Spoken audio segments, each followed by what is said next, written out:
The thing that we do is to build things and have tenants employ people. One of the early learnings that we had in the joint venture in the development of the Novotel Tainui in Hamilton was to say, you must employ Waikato Tainui. And when you place that responsibility or that charge or requirement on an employer, that removes choice from securing and employing the best person. So that early experience has suggested that we don't want to infringe on the employer's right at all to employ the right person. So we very much, at the commercial level, take the scattergun approach to say, if we create 1,000 or 2,000 or 5,000 or 10,000 jobs, then that's the best thing that we can do to create opportunity. Now, in our setting, of course, the shareholder has the responsibility and obligation to provide those pathways for employment of Waikato Tainui. So we don't cross that line of responsibility, but by creating jobs, job opportunities, we then sort of hand over the baton to the shareholder. Now, they've done particularly well in the last 12 months or so in providing those pathways, but the rate needs to accelerate. The thing that, in terms of how we in local government can work together, is to shorten those timeframes of getting those developments away. And the best example I can give you is that the Novotel at Auckland Airport was opened 3 years after the very first meeting with the Auckland Airport management. We were only able to do that, I would suggest, I know, is because they had specific zoning within the terminal. We could build anything basically to 52 metres high, and we just got on with it. So the best way that we can work together is to collapse that time frame so that we can just get on and develop things. Because the long process actually inhibits the number of jobs. It restricts the appetite, or it dulls the appetite, knowing that, oh goodness, I've got to go through that process. So that's what I would suggest. If we can shorten that process, do all the right things by ticking all of the boxes, so to speak, in any regulatory requirements. But the sooner we can get on and do stuff, the sooner we'll be employing people, or our tenants will be employing people. From my side, I would just say put demography on your agenda, and so that you are looking at it for yourselves. How we have the discussion, I was just thinking there about, I think it was Rod Orham's slide this morning, where this is how we do things and this is the government's view of things. You have to tread very carefully. I presented on this in front of Paula Bennett a couple of years ago, and it wasn't very long before I saw a sort of policy idea coming through that there was no need for anybody to be unemployed anymore, no need for young people to be unemployed because they were in short supply and great demand. Like what I'm talking about is happening as we speak, but 2 years ago it was still, a couple of years away, and it's what it will look like in 5 years, which is really critical that you've got to start planning for now. But the approach was to sort of somehow it distorted the message that I was trying to say. I was saying this is a wonderful, positive thing that's unfolding for us, and it seemed to get turned around and used to clobber people with. So I think you have to develop the conversation very carefully. But go back to my main point, just know your local demography and try and get that information out to your local people so that they know what is actually coming at them. I personally would not suggest that you adopt a strategy which says we will rely on government coming out and giving us the answer. Not because government is inherently evil, I'm not suggesting that, but because government doesn't know your communities as you do. It doesn't have the information it needs at best, it will probably apply some kind of standard formulaic approach to what we ought to do about structuring local government. I know it's tough, and it's particularly tough when each of you sit in your own organisations, which are currently relatively self-contained, and you value your own community and your own structure, and you think, well, why should we give something away to the people across the way? I think it's one where you actually really do need to do the kind of thing that happens in a lot of businesses that are looking to develop. They don't start with talking about what are the processes we should follow and how should we go about it. They start by defining the destination. And it's a leadership issue from then on. You know where you want to be. You've decided that. Now you've got the subsidiary issue of trying to do it. That would be my starting point. There's a lot more that you need to work through and talk through, and my answer would be far too long this afternoon for that. But fundamentally, I think two things. One, you absolutely do not want government coming to try and find the answers for you, because even with the best will in the world, they're not going to fit the way they need to. And second, I think you need to start shifting from too much worry about process and are we going to do shared services, are we going to do this or this, to rather, what's the destination we want to be at? And then, once you've agreed that, and the destination is not in terms of boundaries, the destination is in terms of what outcomes do we want to be able to deliver for our communities. So it's in terms of what performance, then come back and say, okay, we know what we're going to do, now we're going to work out how to do it.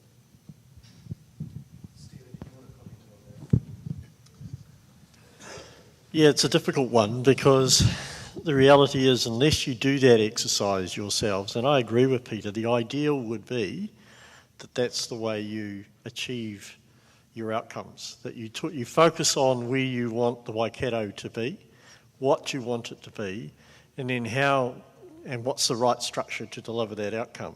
Is it one or many?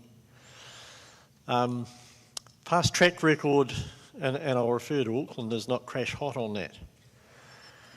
So the Auckland environment was in the 1990s through to the early 2000s to agree what they might want Auckland to be. And that was a regional growth strategy that was signed up. I remember going to the launch of that, must have been 15 or so years ago, and the then chairman of the Auckland Regional Council got up and said, "We are one, we are united about this is how we are going to grow Auckland." And 15 years later, we were no further down the track. So just having the vision is not enough. You've got to be committed to that vision. And the risk is that as long as you are independent entities with your own revenue streams, with your own individual aspirations and with changing political times, that vision gets lost. So whilst in the ideal world I would say ideally it comes from within, my gut from past experience says that probably if you don't get it right, someone's going to do it for you, and that's probably going to be government. I just hope that it doesn't take that. But that choice is this regional community's decision to make. That's why I'm here. I think, what drives us as an organisation around having this conversation with you guys is that there is a huge opportunity from an NZ Inc. point of view as well as from a local government and regional development point of view that we are missing. And the business community sees that. The fact that it takes 7 years, as Mike pointed out, to get district plans underway is just ludicrous. The fact that often the relationship between business and local government, and actually even with central government, is more like this than like this. We've got to be working together to achieve those outcomes. So there is a very strong desire from the business community, I would say generally, to see much faster and better progress. Do we have the power to affect that change from the outside? No, we don't, other than cajoling to encourage, to promote the conversation and to express the very strong desire by the private sector, because I think it is true, to work much more closely and positively with local government to encourage that change. So that's how I see it, that's why I'm here, that's why I'm engaged in this conversation. I can tell you that in the Auckland context there was a compelling, very strong desire by the Auckland business community for governance reform. The Employers and Manufacturers Association, who were represented here earlier, ran a radio campaign back in the early 2000s for amalgamation across the Auckland government. They had a sign up to the website campaign, and they had over 2,000 businesses put their names down to say change is needed.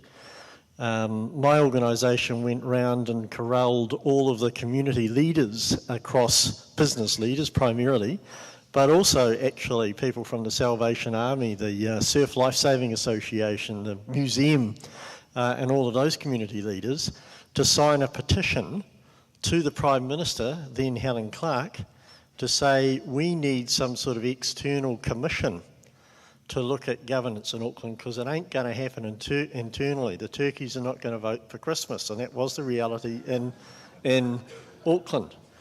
And Helen Clark, frustrated as she was at the time, and so was her Minister Trevor Mallard, you may remember the shambolic decision around a Rugby World Cup stadium that could have been down in the city centre, that none of the Auckland councils could agree where that stadium should be. And the government offered to fund the blooming thing, but they couldn't agree where it should go. And so their government was utterly frustrated. So they, at the time, the timing was right. And so she set up the Royal Commission. So that was the impetus behind that move. And much of that frustration came from business. But the choice is yours. Perhaps I'd just describe two sort of forces.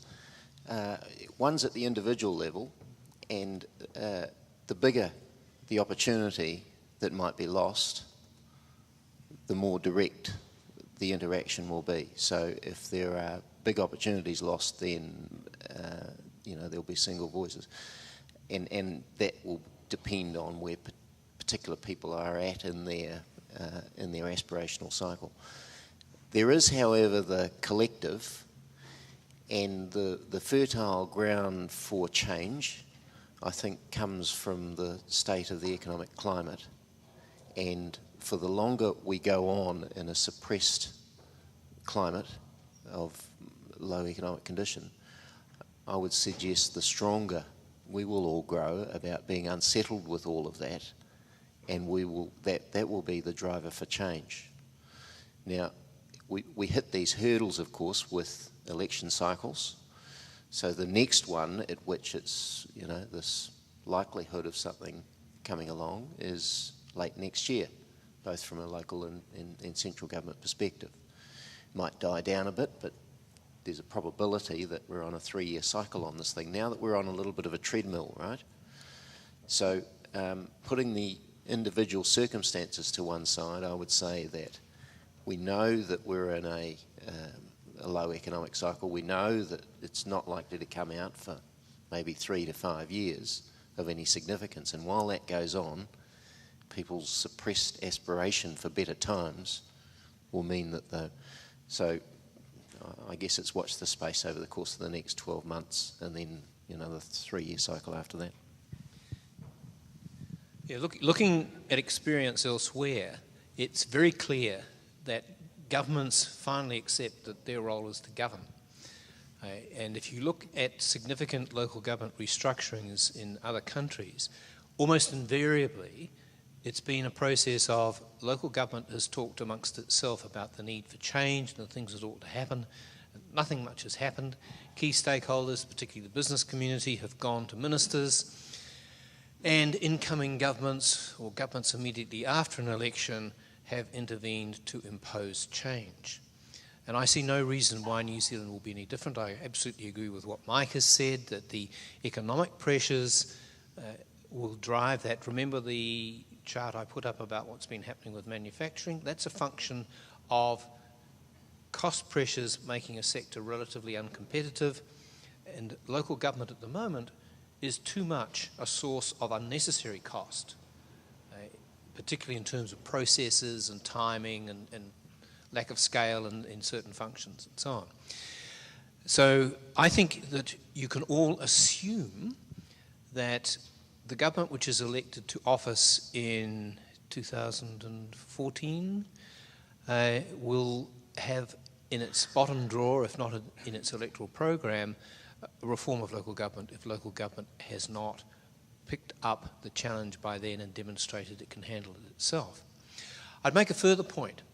You're not just here from local government as people who somehow own your councils. You're here as trustees for your communities.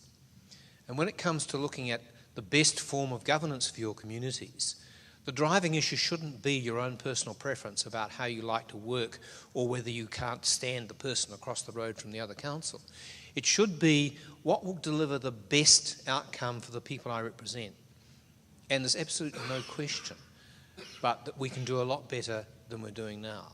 So you've actually got what amounts to a trustee responsibility that you need to discharge, quite apart from the fact that you can take it for granted that come 2015, if you haven't done it, it's going to happen. And that should be the driver. I take Hugh's point about the fact that it's very difficult, and it's something I said this morning about when you put 10 or 12 different, even reasonable organisations around the table and ask them to select from 8 or 10 different possible ways forward, don't be surprised that that quick agreement isn't part of what happens. You need to rethink your processes and find a better way. It's not impossible. There are options that you could follow. But fundamentally, you've got to accept that change is coming. You can either decide what it will be, or you can have suboptimal change imposed on you. You take the choice, it's yours to make. Thank you very much for those words. My question is, and I accept that change is going to come and we need to look at it and drive forward for local government. But we've actually worked under a lot of legislation, i.e. the RMA. You know, like you're talking about the cost of doing business, but yet we've actually got to work under regulations. No. So we need to change, there's a change on the regulations that we need to work so we can actually be more efficient. Would you say so? There's certainly part of that. And, you know, local government is, in many respects, I think, by central government, over-regulated. It's had activities dumped on it that don't work particularly well. The New Zealand Productivity Commission report on local government as regulated will undoubtedly say exactly what the Australian one has said, which is just that. But sometimes I think you can get a bit too preoccupied with the fact that you operate under a series of statutes. And there is an option which is standing back and saying, we're also actually the community's leaders. And part of what we could and should be doing is saying, look, we do this stuff, but it's not the right sort of stuff.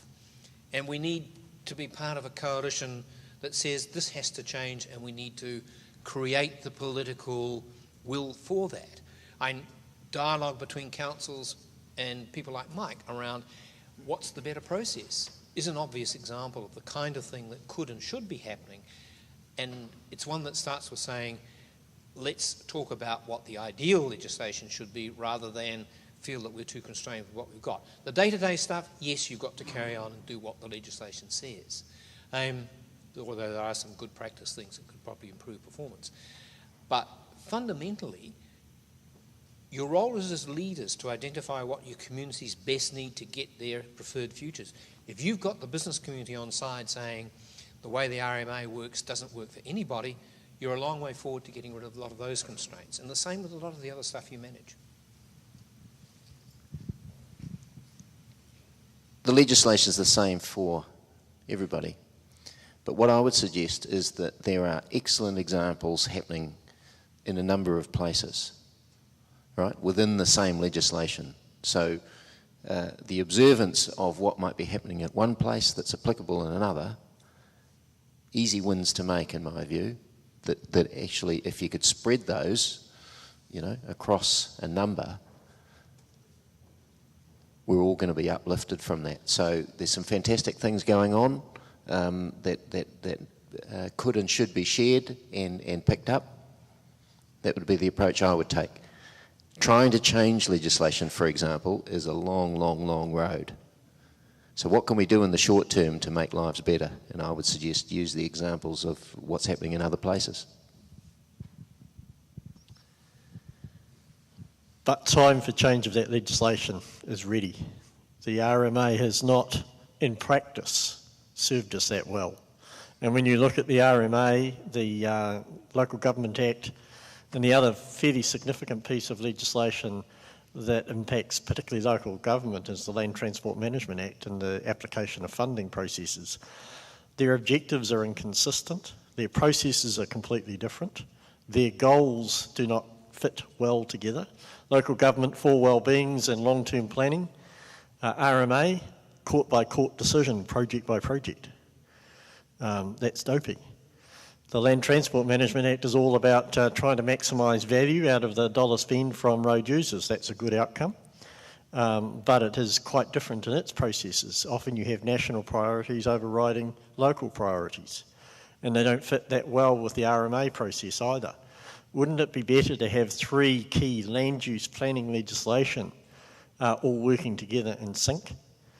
So I think there's a tremendous opportunity. It's certainly something our organisation is intending to promote, that actually if we had a combination of reform of our key planning laws and local government reform, then we could really do something quite impressive. But right now we've got some of the most cumbersome pieces of regulation and laws you could ever contemplate, and we wonder why we're making slow progress. Actually, I just read something in the paper about a whole lot of Kiwis planning to return from England and Europe because New Zealand and Australia's economies are going better than Europe's at the moment. So the point about, you know, the economic environment is always important in terms of pulling or pushing or pulling people somewhere. I don't know to what extent New Zealand or the New Zealand government really makes a concerted effort to try and encourage people to come back. You know, in cases like my own, people strongly encourage you to come back for a particular reason. In my case, to create the institute that we have at Waikato. But in South Australia, the South Australian government undertook a Bringing Them Home project, whereby the government actually worked with business to try and locate people who had gone to school in the area or got skills in the area, done their training in South Australia, and bring them home. And they turned their migration around from something like -3,000 to +8,000 for a few years in a row. And they brought back a lot of people, and they offered housing, job and housing and car packages and things like that, and they were supported, you know, by the state to do that. I don't know to what extent that's possible here, because the big thing I found is there was another gentleman told me he's come back after many years in Australia. The first thing you find here is that you can't salary sacrifice anything. You don't, you know, there's very little that goes with the job compared to, say, in a country like Australia. So how do you actually attract people back to a lower economic situation is a big question, without those added incentives that you might have been used to somewhere else to make up the difference. So I guess my answer is simply that I haven't seen any evidence of the New Zealand government looking to strongly encourage people to come back, but I think it might come from individual employers or businesses. And if anybody knows of any national level government incentives to bring people home, I'd love to hear about them.